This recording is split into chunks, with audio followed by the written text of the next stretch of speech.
તો અગર કોઈ જ્ઞાની છે, પ્રામાણિક છે, નીતિમત્તા છે, પણ નાસ્તિક છે, ખૂબ જ્ઞાની છે, તો એને મુક્તિ ન મળે? આપણે ત્યાં સાંખ્ય દર્શન છે ને એ નિરીશ્વર છે, એમાં ઈશ્વરનો કોન્સેપ્ટ જ નથી. જે મેઇન સાંખ્ય દર્શન છે એમાં પુરુષ અને પ્રકૃતિની જ વાત છે. એટલે તમે ઈશ્વરને સ્વીકારો કે ન સ્વીકારો એની તમને સ્વતંત્રતા છે. હાજી, સનાતન ધર્મની બ્યુટી આ છે. એમાં કેટલાક નિરીશ્વર દર્શનો પણ છે, પણ માણસને તો સ્વીકારવો જ પડે છે. એટલે એની સાથે તમે કેવી રીતનો વ્યવહાર કરો છો, એ તમારા કર્મ છે, એ બહુ મહત્વના છે. હમણાં જ આપણે વાત કરતા હતા નીતિ અને ધર્મની. એક બેનને એની સાસુએ ઘી લેવા મોકલી. મહેમાન આવવાના હતા, બધાને જમાડવાના, લાડવા કરવાના હતા. બીજા બેટા ઘી લે આવ. જૂના જમાનાની વાત છે.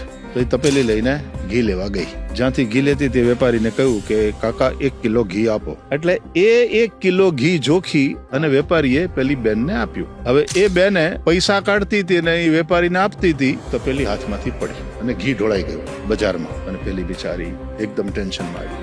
હવે ઈ બેનને પેલા વેપારીએ ઘી આપવું જોઈએ કે ના આપવું જોઈએ? મોરલી આપવું જોઈએ. હું વેપારી હોય તો હું આપું. એટલા માટે જ આ પ્રશ્ન છે.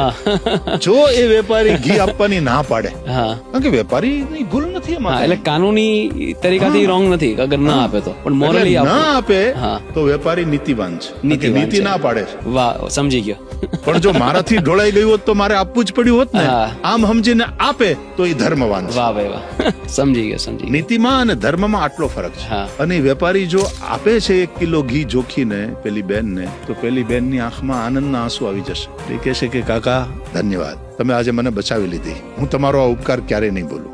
બેટા બેન કઈ વાંધો નહીં, કાકા હું તમારા પૈસા આપી દઈશ ધીમે ધીમે કરીને. કે બેન કઈ વાંધો નહીં, જયારે થાય ત્યારે આપી દેજે ને.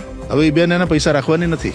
10 રૂપિયા 5 રૂપિયા કરીને એના ઘીના પૈસા આપી દેવાની છે. વેપારીને પૈસા મળી ગયા. અને એ બેન હવે બીજા કોઈ વેપારીની પાસે જશે? આવો નાતો બંધાયો આ જ દુકાનથી માલ લેવાની. એટલે વેપારીને નુકસાન થયું કે ફાયદો થયો?